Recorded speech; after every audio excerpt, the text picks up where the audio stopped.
welcome to Dore, Dotson and Matt Delman, two social and digital media experts who last year teamed up to launch Genuine Impression, a new agency dedicated to leading digital and social media campaigns for Oscar hopefuls. This collaboration merges their successful, ongoing individual operations. I think it's Dore, you have Genuine Article, Matt, yours is Third Impression, and now together you are a one-stop shop for all digital film promotion. So while Genuine Impression focuses on promoting independent films during award season, Dore and Matt's respective work goes beyond awards. So Dore focuses more on organic and earned social media, and Matt's more on the targeted digital media and ad buys. And they've both been so gracious with their time to explain to us what is ad buying, what is a good social media campaign, what we should do, and what not to do. So Dore and Matt, hi. Thank you for being here. Thanks for having us. Hey. And actually, Matt, you and I go way back. Yes, so I graduated college in 2011, and I think 2012, one of my very first jobs, I was working at the Bully Project, which is supporting the documentary Bully, and that's where I met Christie. So it's like 14 years ago now, and at your last agency, we're running the social ads, and we kind of came in. I was just an intern at the time, but that's kind of where I first learned about social media, and back then it was mainly Facebook. Instagram didn't even exist yet. So we were really focused on Facebook, and I think maybe Twitter too. But so it's a lot has changed since then. But it's a fun full circle moment to be back on your podcast. So thanks for having me. Yeah, that's so true. We were doing social media for a picture motion, working closely with the Bully team. We all were in one office together too, with the Bully filmmakers. I think that Facebook page got up to like 1 million followers at one point. Like that was when it was like the age of organic growth on social media, which is now so long ago. It doesn't happen anymore from an expectation setting standpoint. That's not a thing. Okay, good. That is the first thing we're clearing. It does not happen naturally. It takes strategy, it takes work. I'm assuming it takes dollars. So each of you, Dore, can you tell us a little bit more about what you do? What is social media strategy? For sure. So for me, that's really identifying what platforms each film should be on and what to post on those platforms is really the simple thing. And then I go on and post those things, or sometimes advise the filmmakers on how to post them. Ooh, okay. So then are there kind of two options for people? If they can hire you or they can do it independently, essentially. You give them a plan and they execute it. I can. Mostly filmmakers are coming to me to create an execute plan right before their release. I always love it when I'm working with filmmakers who have started from already from a pretty good place and have been building their audience themselves over time, since they always have such a good handle on who that audience is and how to reach them and what, they speak their language. So I love it when it's a bit of a handover. It helps if we're not starting from zero. If you have some kind of following already. Mm-hmm. When you say some kind of following already, is that like the filmmaker themselves, their individual personal profiles, or meaning they've started one for the film, or is it their production company, or all three? If you ask different social media managers that question, you will get a different answer every time. But unless we're talking about a filmmaker who always sticks to the same subject and never ever overlaps, so their audiences are always the same, I'm a big proponent of starting handles for each film so that you can really fully leverage them and you don't have to feel like you have to take a lighter touch to appease everyone, but where you can take a really deep dive into that topic. Oh, that makes sense. And then Matt, so you don't do the social media strategy side, you're on more the digital marketing ad buying. So what is that and what's the difference? So we do mainly the paid media. So that includes Meta. Whenever we do a campaign, we always start with Meta. So Meta includes Facebook and Instagram and WhatsApp. And there's a few other, like you can get ads on the Audience Network or the Facebook Marketplace, for instance. So, that's one ecosystem. And that's kind of what we start with.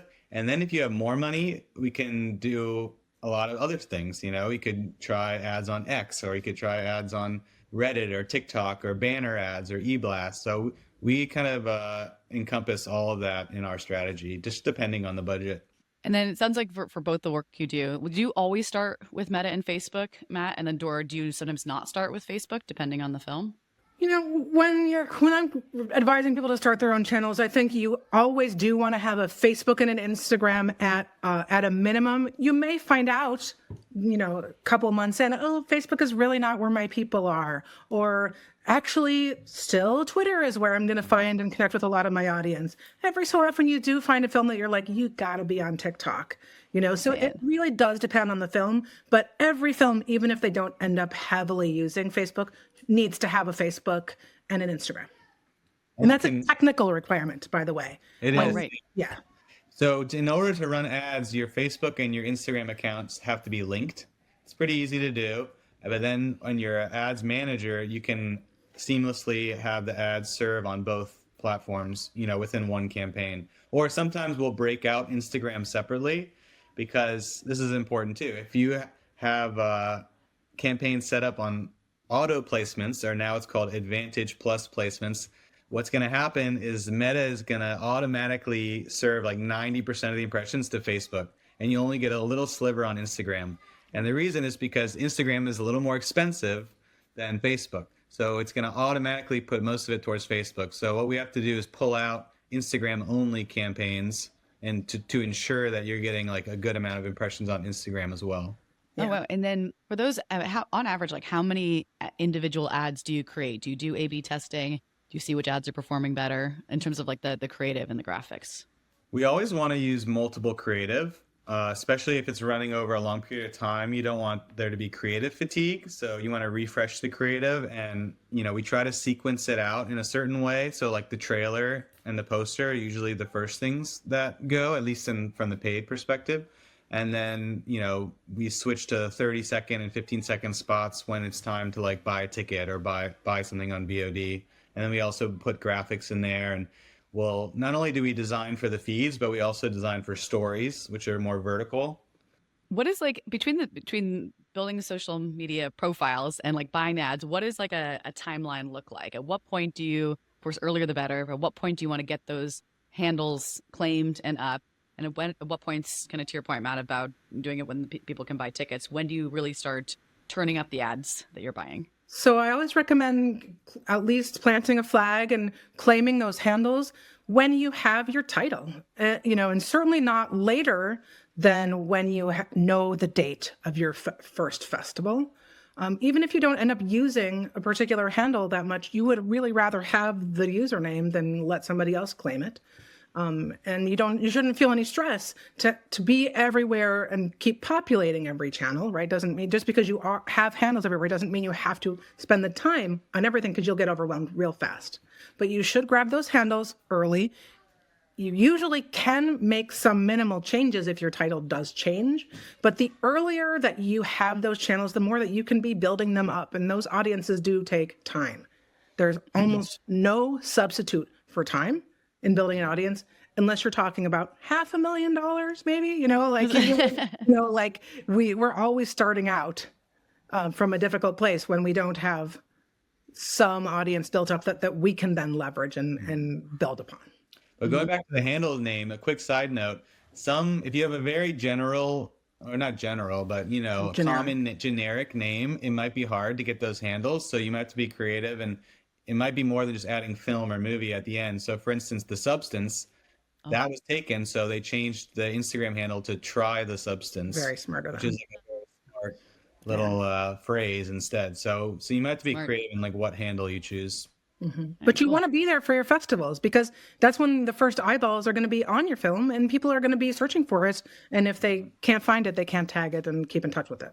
And that helps grow the following, right? So you're the festivals you're posting, other people are posting, they're tagging, then their feed sees it. That's part of the growth strategy. Absolutely. And at that point of festivals, you will be directly asking people, both before your festival, you're going to ask your friends and family, hey, give this a follow.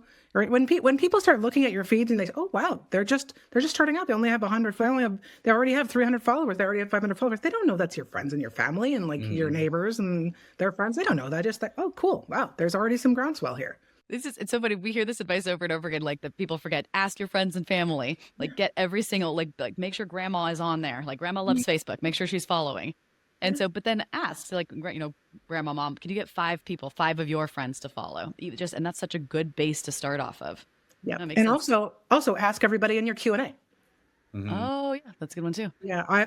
The best thing I've seen filmmakers do, I saw it once at TIFF for a midnight movie, is this guy, world famous, midnight movie filmmaker. He got up for his Q&A. He said, all right, guys, I'm going to be straight with you. We do not have a huge marketing budget. So I want all 1,200 of you to take your phone out.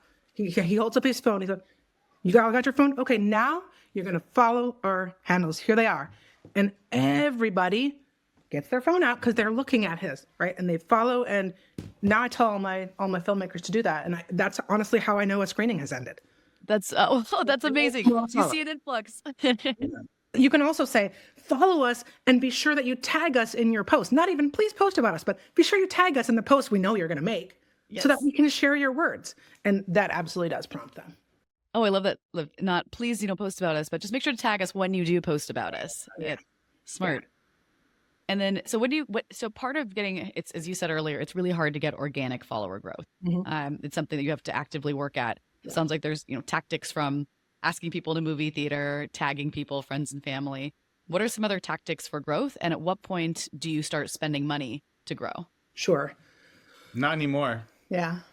We don't really anymore. Yeah. I mean, it used to be that you could buy followers pretty cheaply, but especially on Instagram, it's very hard now. Never ever. Like, you can optimize a campaign to send people to your Instagram profile, but that doesn't even necessarily mean they're going to follow. Some people will, we're going to get some followers just from running normal ads.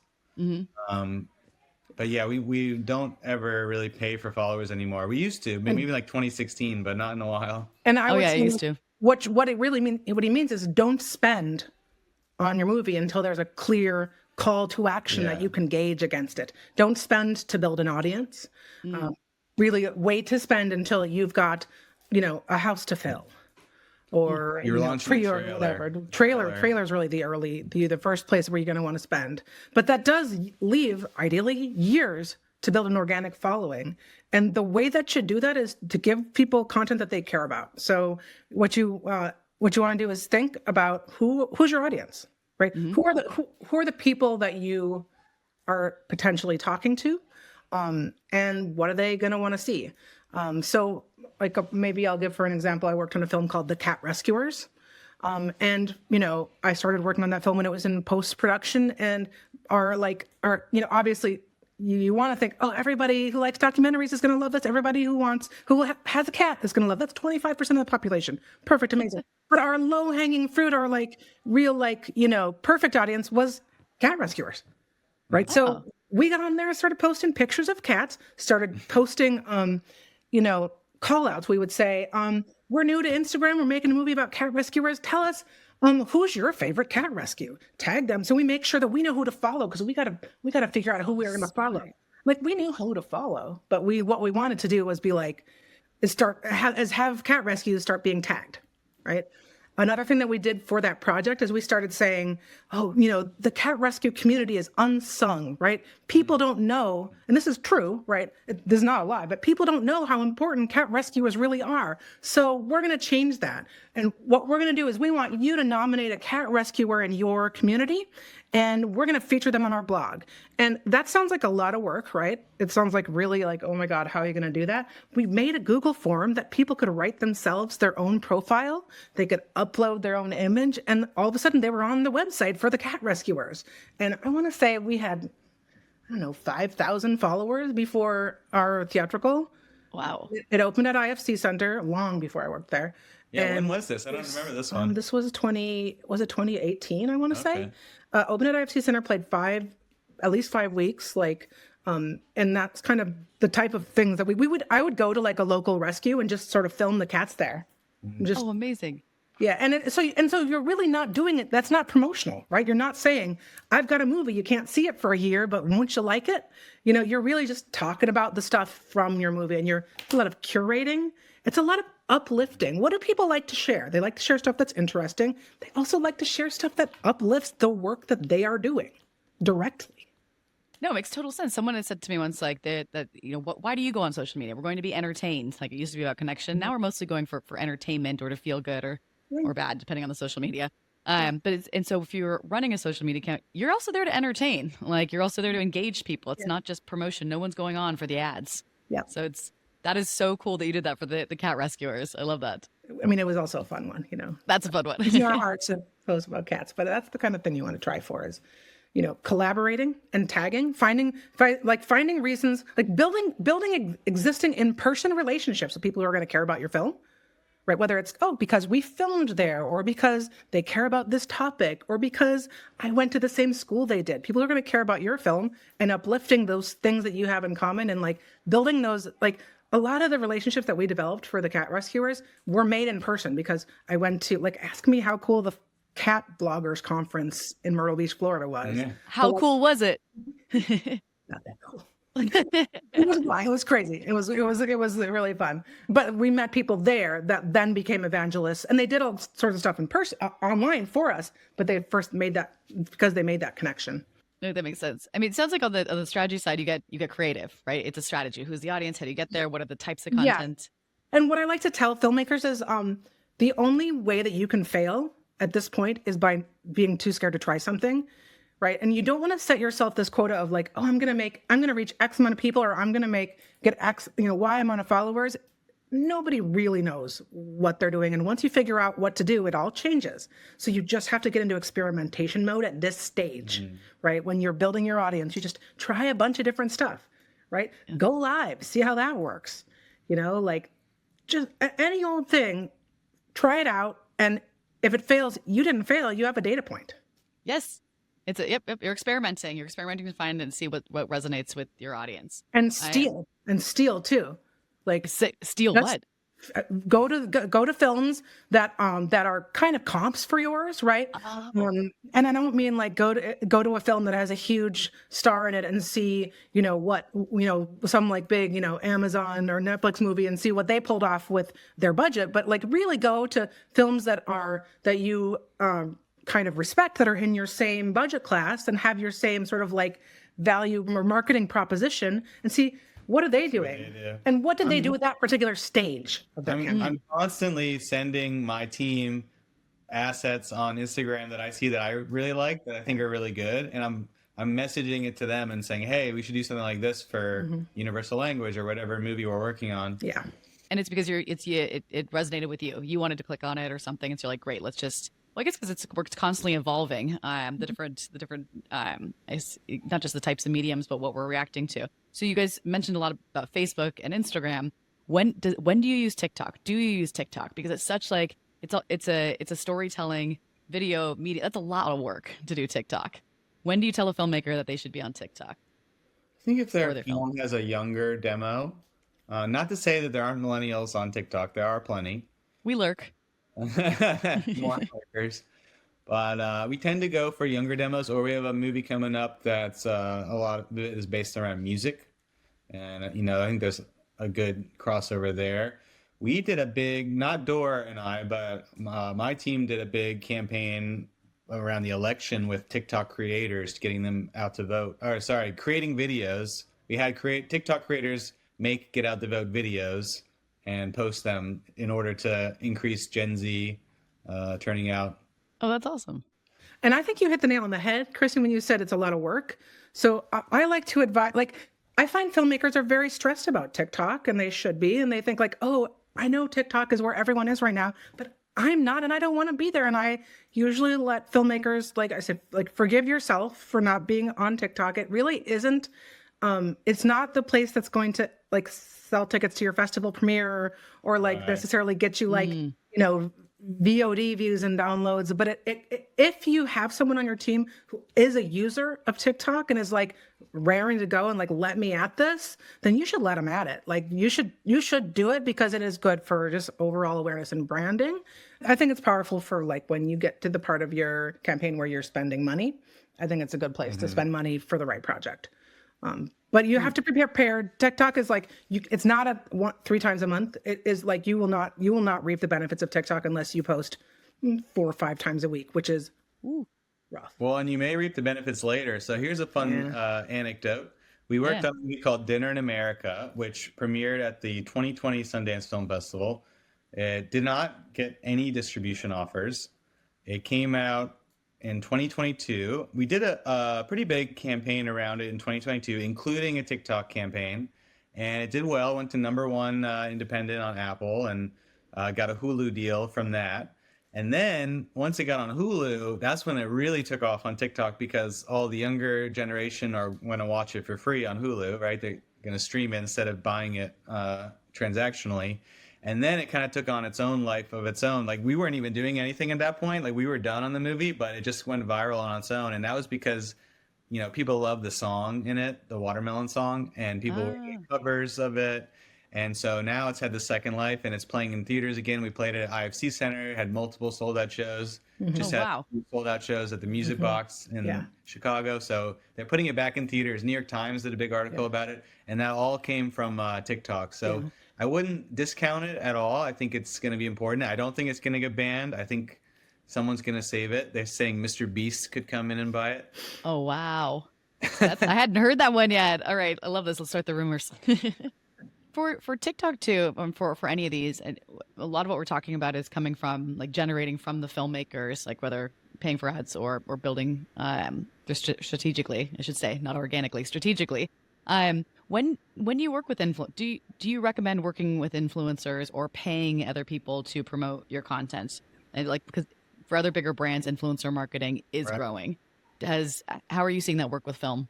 It is becoming a lot more popular in the film space, and I always look at like what are A24 and Neon doing, and they're doing it. So, I think it took a little while for the film world to get into the influencer marketing. I think the e-commerce did it much earlier, but we have done it a bit, and I think it gets a lot of views. I don't know how much of those views translate to ticket sales, but certainly, and not only do you get the creator to post it on their channel and reach their followers, but then they'll also give you, if you arrange this, they'll give you the video file, and then you can use their, it's usually a straight to camera review that the creators are doing. You can run that as an ad, Okay. serving it to your target audience, and people tend to respond to those reviews because it's right in your feed as opposed to clicking to rogerebert.com and reading a review there, even though those reviews are much better. It's really its own discipline, and it's an important one. And I think filmmakers should also keep in mind, like, if you don't necessarily have the budget to do like an influencer marketing campaign and all the money that goes behind that, you absolutely, of course, should be leveraging your own influencers and very strategically, and not asking your biggest influencer to promote your your festival premiere or things like that, holding them for Right. the If right you time. have any influencers that that you will do it for free, that's what you should do first. So maybe you have a list of partners, and it could be organizations too, not just people. And if you can make a list of those people and get them a social media toolkit for them to post, that would be like the first thing you should do. If you have some money, this one movie that we're working on, I think we're going to get 10 or 12 creators for 30 grand. But the other one, the political one, we spent like 6 figures on. So Oh, wow. makers are not going to have money to hire like the bigger creators. You can probably find some smaller creators who maybe have a few 100,000 followers, not in the millions. And maybe they'll do it for $1,000 or $500, but we haven't done too much influencer marketing. So it's funny that we're talking about this because we haven't really done too much of it, but it is becoming more popular in the film world. And it's also, it's to your point, expensive. So since you brought up money, let's talk money. Do you have any kind of estimate for a budget that a filmmaker should have? Let's say they're completely independently releasing their film. They're going to four-wall in theaters or work with an aggregator, but they're fully running their own release. Do you have some rough numbers for what they should budget for social media management and for ad buying, media buying? The ad buying was completely dependent on how many theaters that it's going to be in. We do geo-target to each theater, which means that when the ad goes out, it'll only serve just people who are in like a 25-mile radius of the theaters. So if you're just opening in New York or just opening in New York and LA, you can get away with a few $1,000s. If you're opening in hundreds of theaters, you're going to need more.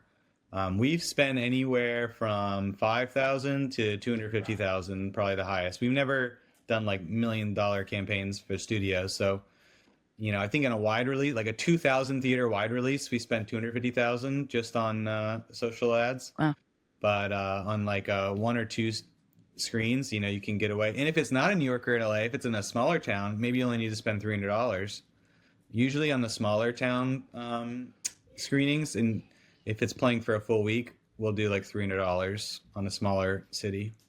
Are you able to track the conversions if you're running ads but you're sending them to Fandango or some ticket site? Are you able to confirm? No, but you are able to with IFC Center. Do you want to talk There about are that? some, well, I would say there are some theaters out there that are kind of folks that have like a little bit savvier of a marketing team that's able to kind of get, into the nitty gritty on the back end and do some like, conversions API and Who else besides placements. IFC Center? I mean, I think, I think the Film Forum does stuff like this. I think, right. I think there are, I'm sure there are other ones too. Well, I wish every theater would do it, but Yeah, we have a great deal because Dore also works with IFC Center that we can run ads through the IFC Center pages, and they actually can optimize for conversion, which you usually can't do. Usually, you're optimizing for link clicks. So that just means someone clicked on an ad, but you don't know if they actually bought the ticket or not. But for IFC Center, we can actually see if that resulted in a purchase. And actually, the average purchase was 2 tickets, which is $28. So in our first, I won't say which movie it was, but we just did a movie there a month ago. And in week 1, we were paying $7 to get one purchase of $28. And then in week 2, it actually dropped down. And it was like between $3 to $4 to get a purchase of $28. So it's very effective. Your mileage may vary for sure. Yeah. And that's That's not excellent. special to me. That's something that that's standard for IFC Center. Oh, so are there any other kind of favorite I love some of the examples you gave. Do you have any other favorite campaigns that you've done? Either favorite films, social media, like building up a page, running an ad. What are some of your favorites? Well, we should talk about the first one we ever worked on together. Go for it. We met, Dore and I met in 2020 working on Us Kids, which is a documentary about the Parkland survivors. And actually now we're working again with the same director, Kim Snyder, on 2 of her new films. The Librarians? Is that one? That's one of them. Yep. Just premiered at Sundance. And then the other one is a Oscar-nominated short film, a short doc called Death by Numbers. So, now it's great that we get to work 5 years later, with that team again. They reached out again. And I think those are really impactful film docs that have a really important social message behind them. Not all the movies we work on have social messages. We like mixing it up. Like, we're not only doing social campaigns, social impact campaigns. Yeah. We're also working on genre films. We're also working on horror and basically any genre. I would say one of my more recent favorites is the work that I did for Jolt on Your Fat Friend, because it came to Jolt with, a pretty robust following as it was, so we could really take that and run with it. Building lookalike audiences and creating engagement campaigns where we were able to ask folks to weigh in or to share, we're doing content, like really fun stuff that's harder to do when you have a smaller audience because it's just not there yet. What's a lookalike audience?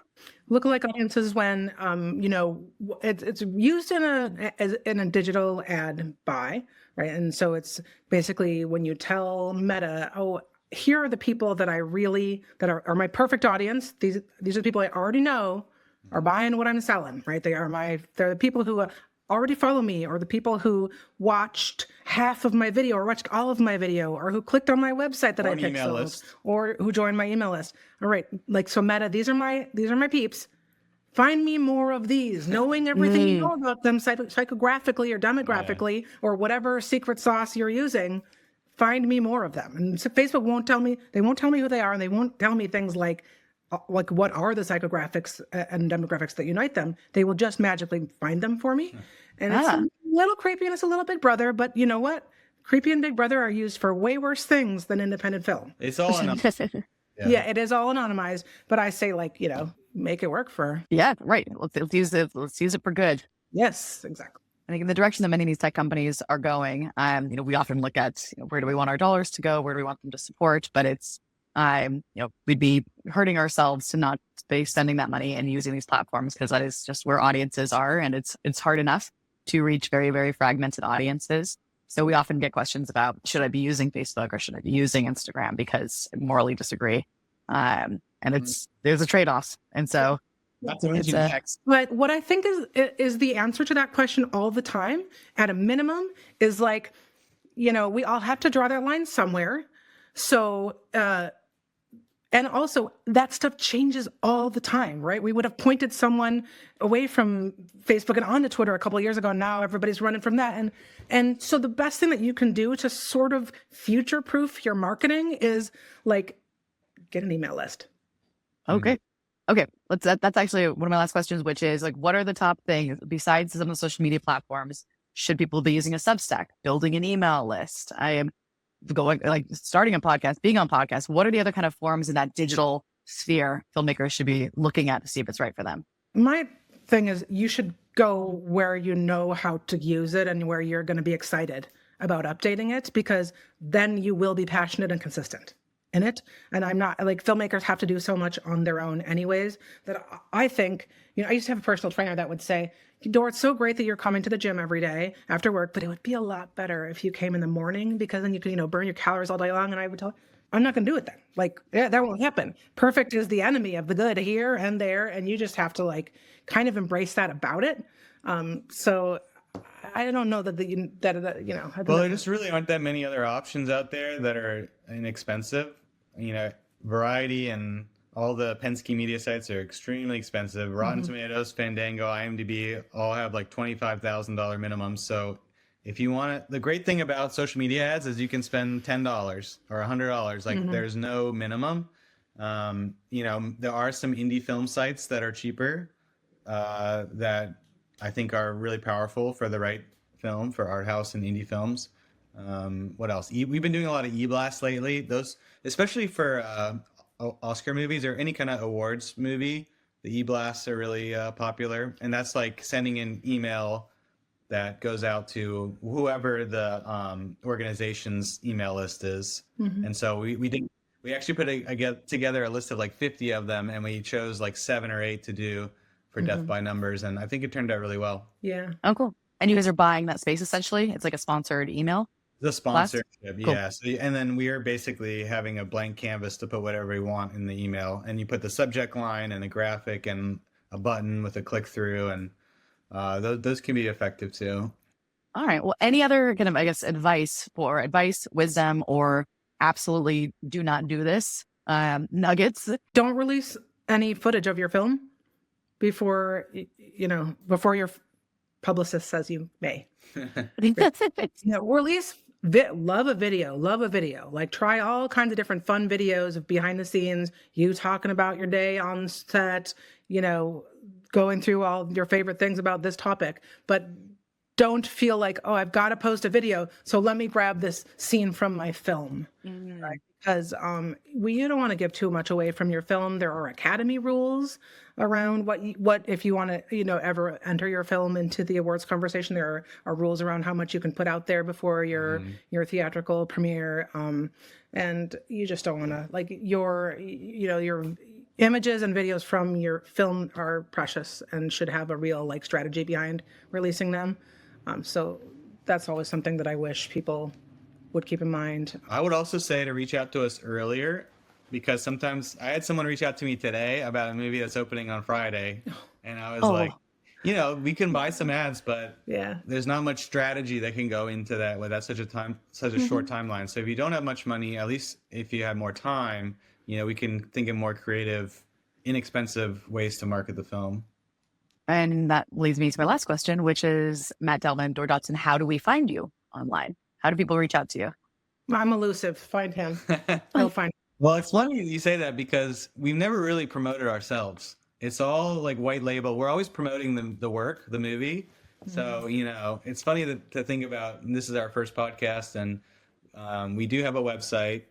It's a very bare bones, genuineimpression.com, but I have thirdimpression.com is a little more built out, and we have a contact there. You can just email me. I'm at matt@thirdimpression.com. I was like, Dore, we can't find you anywhere. I tried to go to your website and it wasn't working. I'm like, wow, she's really hard to find online. I'm very, it does not bring me joy to update my website, and I don't have room right now for new clients. Oh, and she's too busy. So I have, Basically, since we joined forces, Dore's bandwidth was completely taken up.